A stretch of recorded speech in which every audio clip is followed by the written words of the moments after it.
Shalom Kingdom People, masih bersama dengan saya Roy Setiawan di dalam program podcast GBI Rock Surabaya, Kingdom Insight His Gift for You. Saya percaya Anda selalu menanti-nantikan episode-episode terbaru dari program podcast ini, masih di dalam seri Kingdom Financial. Dan hari ini kita akan membicarakan topik yang menarik. Banyak orang berkata bahwa ketika dia melakukan sesuatu, dia ingin mendapatkan hasil yang sebanyak-banyaknya, hasil yang maksimal. Nah, tentu untuk mendapatkan hasil yang banyak, untuk mendapatkan hasil yang maksimal, diperlukan usaha, diperlukan sebuah pemikiran, diperlukan sebuah konsep yang benar sesuai dengan kerajaan untuk kita dapat melakukan hal itu dengan baik. Dan hari ini bersama dengan saya ada Goden. Shalom Goden. Ya. Bagaimana kabarnya? Baik sekali, haleluya. Kamu gimana, Roy? Baik juga, Puji ya. Tuhan. Puji Tuhan. Ya.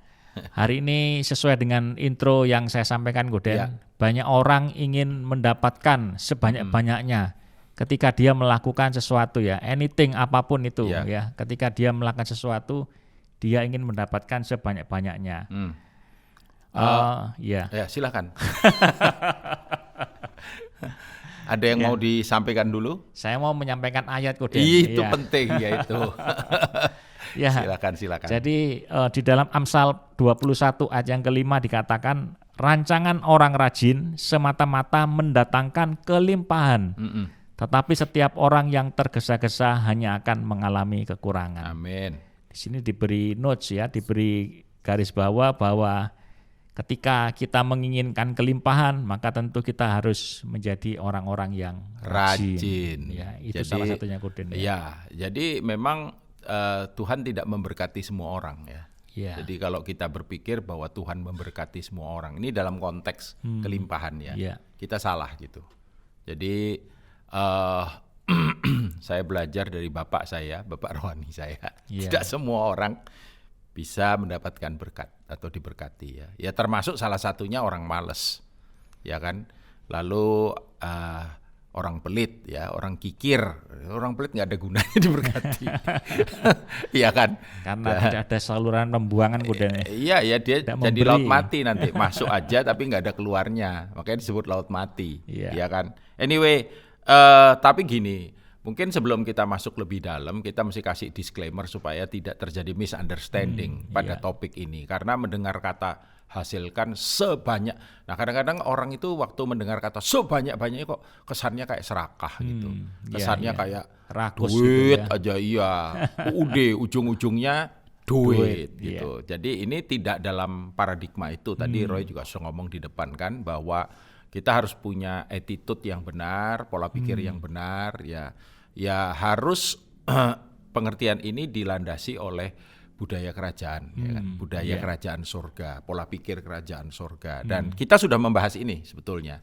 Kita sudah meletakkan dasar ini di podcast-podcast yang sebelumnya. Jadi kalau saudara tiba-tiba jump in di bagian ini, saya sangat mendorong, menyarankan dan agak mewajibkan, ya, supaya tidak terjadi misunderstanding. Dengarkanlah podcast yang lalu, yang sebelumnya. Nah, anyway, jadi benar, ya, Alkitab menuliskan bahwa rancangan orang rajin, ya tentu saja rancangan itu kemudian harus diikuti oleh tindakan yang pelaksanaan, ya, nyata, eksekusi yang nyata. betul, begitu, gitu. Agar kehidupan yang, kalau saya boleh bilang, kehidupan yang terberkati dengan frame work yang sehat, ya, yang sehat. Jadi itu boleh sungguh-sungguh terjadi di dalam kehidupan kita.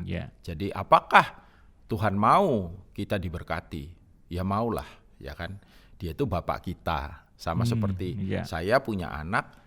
Saya kalau lihat anak saya berhasil, ya, hidupnya itu berdampak, itu kan konsep diberkatinya kita, ya. Berbuah bagi kerajaannya. Ya saya pasti senang banget gitu. Apalagi kalau bapakmu yang di dunia tahu memberi apa yang baik, apalagi bapakmu yang di sorga. Ya, jadi kita harus taruh dasar ini dulu di dalam pembicaraan ini. Barulah kemudian kita bisa ngomong. Then how gitu.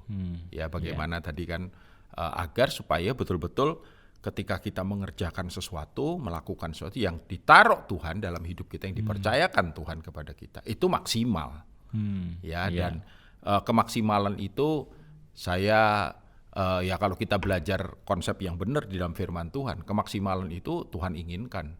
Ya betul nggak? Ya betul. Ada ayat bilang kalau kamu melekat kepadaku, ya kan? Aku di dalam kamu akan berbuah lebat. Nah, berbuah lebat itu kan ngomong soal apa? Berbuah kemaksimalan, kan? Kelimpahan. Iya, kelimpahan, kemaksimalan gitu. Nah, jadi Benjamin Franklin itu pernah bicara, ini quotes-nya ada di sini, bekerjalah seolah Anda hidup untuk 100 tahun, berdoalah seolah Anda akan mati besok. Ini artinya menunjukkan kesungguhan, Kuden, ya. Kesungguhan, keseriusan, mulai dari perencanaan sampai pelaksanaan sampai evaluasi, betul kan? Selalu kan gitu ya, direncanakan, dilakukan, dievaluasi. Ya, itu semaksimal mungkin bekerja seakan-akan hidup sampai 100 tahun. Ya, dan ya ini balance ya antara rohani dengan jasmani.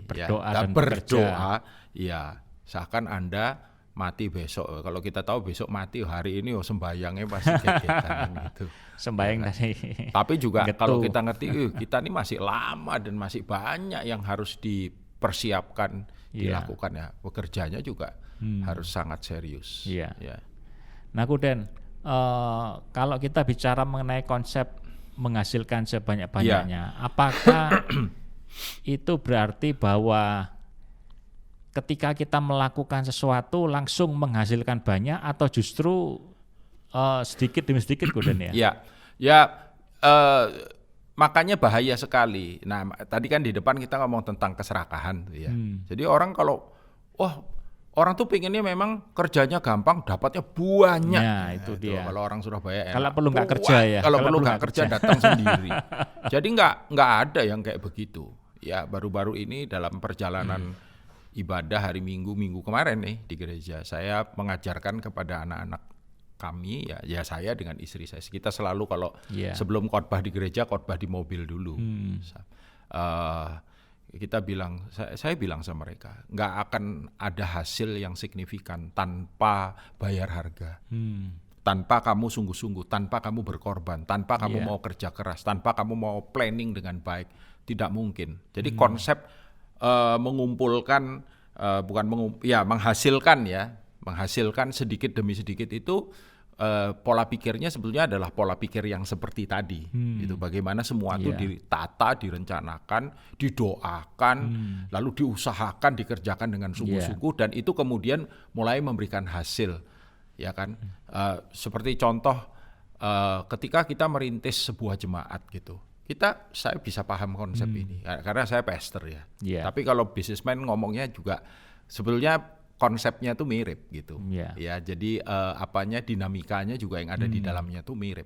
Ya kan, bagaimana kita mempersiapkan ibadah itu, menata ibadah itu, terutama manpowernya ya, orang-orangnya. Lalu kemudian kita membawa itu ke hadapan Tuhan dan menyerahkan, dan kemudian Tuhan, apapun yang terjadi, kita cuma mau satu, itu datangnya dari Tuhan gitu.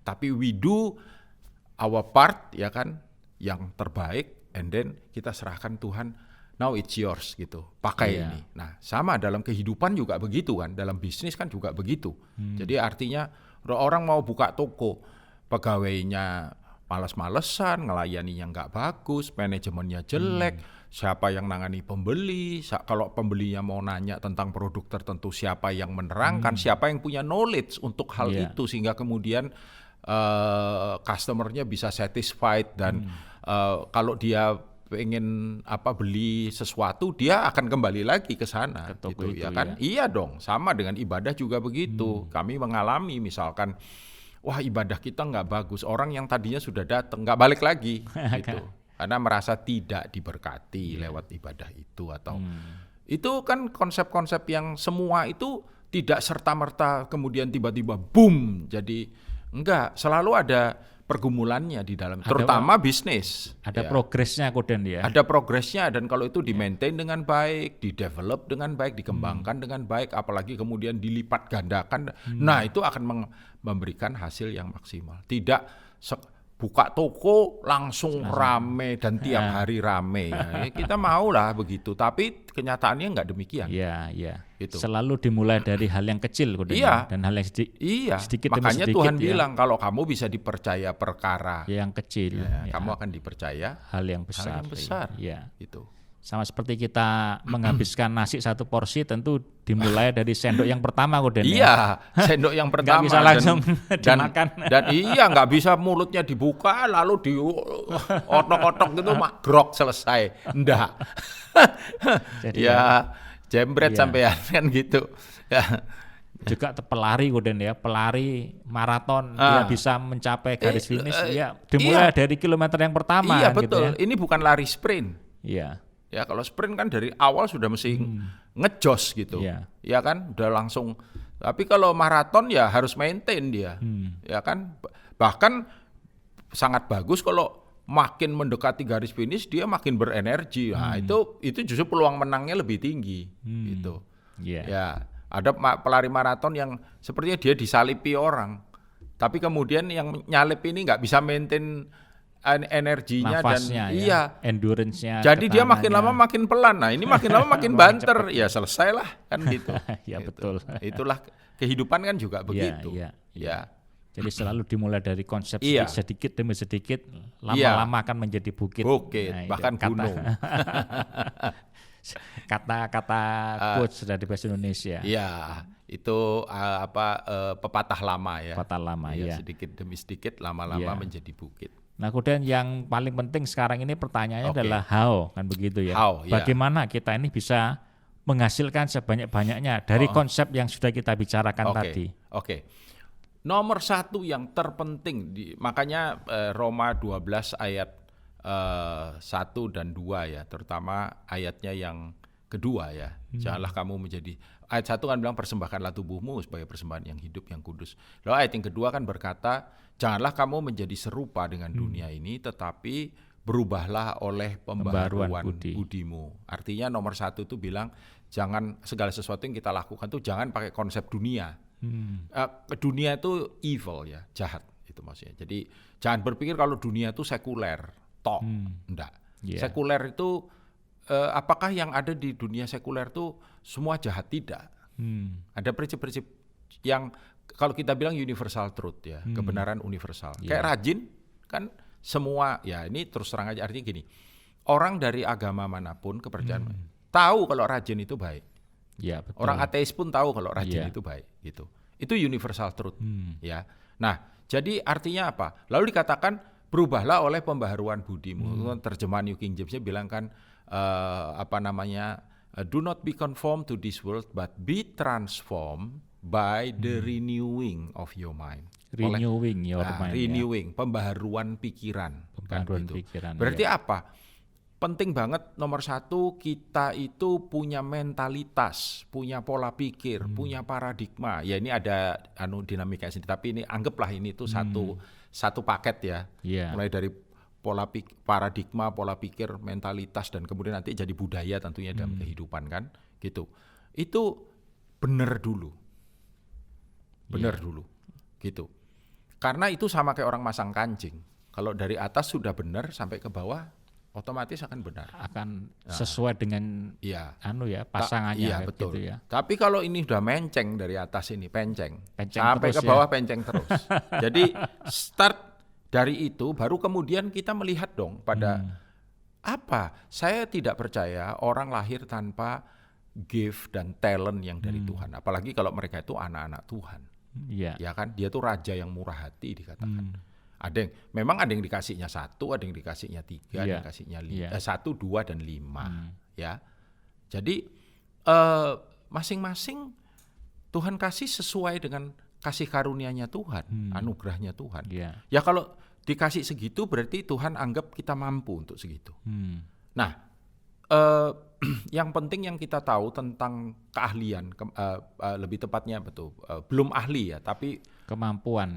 potensi ya. Potensi. Yang kita harus tahu tentang potensi adalah bukan seberapa banyak yang ada pada kita, ya kan? Orang bisa cuman punya satu, tapi yang satu ini dia tumbuh kembangkan dengan maksimal. Difokuskan ke sana Guden. Luar biasa. Itu. The power of Siapa focus. tuh yang ngomong Bruce Lee ya? Daripada kamu tahu banyak jurus, tapi kamu tidak betul-betul menguasai, lebih baik kamu tahu satu jurus. Tapi itu betul-betul kamu kuasai, even kamu tidur pun bisa. Itu jauh lebih maksimal hasilnya. Jadi itu bicara tentang spesialisasi Guden ya. Iya, spesialisasi. Dan juga ya tadi itu bagaimana mentalitas kita menghargai setiap karunia yang Tuhan beri pada kita dan kemudian kita mengembangkan itu, melatih itu, mengcultivate ya bahasa ini, di cultivating itu gift, talenta dan karunia yang Tuhan taruh dan beri di dalam kehidupan kita. Dan ketika kemudian kita menumbuh kembangannya sambil kita, nah ini tadi, karunia bisa ditambahkan nggak? Ya. Bisa dong. Bisa. Setiap perkara kecil diberi perkara besar. Berarti ada unsur penambahan di situ. Oh, Tuhan lihat, wah dia setia dengan karunia yang aku kasih. Contoh misalkan, ada orang-orang yang memang jago soal keuangan, soal finance. Ada orang-orang yang jago soal teknologi. Teknologi dibagi-bagi lagi. Ya, saya dikaruniai Tuhan anak 2. Dua-duanya beda. Yang satu senang sekali dengan matematika, gitu. Tapi dengan segala sesuatu yang berhubungan dengan programming, dia bilang kalau adik anak saya nomor 2 ya, Dede itu Pak, itu otaknya itu memang otak programming, programmer. Dia tuh kayak gampang gitu kalau ngomong tentang programming. Kalau aku tuh bukan nggak bisa, iya logiknya untuk hal itu. Tapi kalau soal matematika cepet-cepetan hitungan kalah adiknya gitu. Nah masing-masing Tuhan kasih kemampuan itu kan. Nah ketika kita mengembangkan kemampuan itu, Tuhan bisa nggak nambahkan? Bisa kalau itu dikerjakan dengan kesetiaan dan kesungguhan. Tentu saja bagi Tuhan nomor 1 kan. Tapi kemudian ada istilah itu gives room, give karunia ya. Karunia. Gives room. Jadi kalau kita punya karunia, maka akan terbuka jalan buat kita. Ya akan dan itu kemudian tentu saja akan memberikan hasil di dalam kehidupan kita. Nah, lakukan itu, kerjakan itu dengan benar dan lewat hal itu maka berkat akan datang otomatis. Ya kan? Tentu saja seorang generalis dengan seorang spesialis berkatnya beda Guden ya. Berkatnya beda, tetapi juga begini, artinya kalau kita spesialis, kita juga tidak boleh menutup diri dan berkata, enggak saya ini aja, nanti dulu. Karena siapa tahu ketika kemudian ada tawaran atau setiap opportunity yang datang, kita mesti doakan. Dan kita harus berani berdoa begini, Tuhan buka yang dari Tuhan, tutup yang bukan dari Tuhan. Kita harus berani begitu. Menggiurkan sekali tawaran, tapi bukan dari Tuhan. Jangan. Itu nanti akan terjadi pengalihan. Malah kamu keluar dari jalur, kehilangan visi, kebosanan, dan itu bisa menghancurkan dirimu. Kalau bukan dari Tuhan. Tapi kalau itu dari Tuhan, biarlah kiranya anugerah Tuhan memampukan. Kan gitu. Nah, ditumbuh kembangkan. Ya perlu dipertimbangkan misalkan kita dengan pasangan kita, seperti ada orang yang dia sudah pekerjaannya bagus, istrinya tercukupi, lalu istrinya merasa boring karena ya dia udah dapat, dia pengen berkarya, ya kan? Dia pengen berkarya, suami nanya, kurang tah yang tak sediakan itu? Enggak, tapi aku boring kok kayak gini. Aku tak belajar kerja. Suami yang bijaksana memberikan jalan. Yang penting tanggung jawab di dalam rumah tangga itu bisa terselesaikan dengan baik. Jika memungkinkan, why not? Gitu. Jadi bisa ada pekerjaan sampingan Guden ya. Pekerjaan sampingan kan bisa maksimal ekonominya rumah tangganya. Pekerjaan sampingan yang bahkan kalau kita baca Amsal 31 itu berbicara tentang istri yang rajin loh. Ya, pada waktu malam dia memintal dan suaminya terkenal di pintu gerbang karena dia bisa membantu ya, kan memang penolong ya, bukan pembantu ya, penolong ya. Menolong agar suaminya itu nggak pusing dengan yang di dalam. Ya, jadi bahkan juga mungkin mulai memikirkan investasi ya, investasi. Jadi investasi itu kan sebetulnya lebih ke arah pelipat gandaan. Kalau menabung kan pertambahan ya. Pertambahan ya. Nabung pertambahan. Deret hitung investasi. Iya, pelipat gandaan. Jadi ini kira-kira yang secara praktikal kalau berkata tentang how to tadi itu ya, yang bisa nanti kan akan ada pembicaraan yang lebih spesifik ya, ada sesi-sesi khusus tentang investasi kan gitu Koden ya. Iya. Jadi oke, terima kasih Koden untuk pencerahannya pada episode hari ini. Tentu saja kita akan melakukan konsep sedikit demi sedikit dan menghasilkan sebanyak-banyaknya dengan konsep yang benar tentunya. Baik, demikian Kingdom People, episode Kingdom Insight hari ini. Saya berdoa kiranya melalui episode kali ini kita semua mendapat berkat, kita semua dicerahkan, kita semua mendapat insight, dan tentu saja nama Tuhan dipermuliakan. Dan Koden akan berdoa buat kita semuanya. Bapa, kami datang kepadamu, kami berdoa dan minta paradigma yang benar yang dari Engkau. Kami berdoa untuk Kingdom Paradigm di dalam area finansial, keuangan yang Tuhan percayakan dalam hidup kami. Tapi kami juga berdoa minta agar kiranya kami mengenali setiap kelebihan, setiap strength yang ada dalam hidup kami oleh karunia-karunia dan talenta yang Tuhan sudah tanam bahwa ada dalam diri kami. Dan biar kiranya kami boleh bertanggung jawab, responsibel melakukannya dan menumbuh kembangkan itu dalam kehidupan kami sehingga kami boleh mencapai hasil yang maksimal untuk kemuliaan nama-Mu. Dan kami percaya kalau kami bisa Tuhan responsible, accountable dengan perkara yang kecil, Tuhan akan menambahkan dan mempercayakan perkara yang besar. Biarlah itulah kiranya yang terjadi pada setiap Kingdom People yang mendengarkan akan podcast ini. Terpujilah nama-Mu, kami mengucap syukur dalam nama Yesus. Amin. Amin. Thank you Koden. Sama-sama. Untuk waktu yang berharga, kita akan bertemu di episode berikutnya. Baik Kingdom People, demikian episode kali ini. Dan nantikan di episode berikutnya, tetap di Kingdom Insight His Gift for You.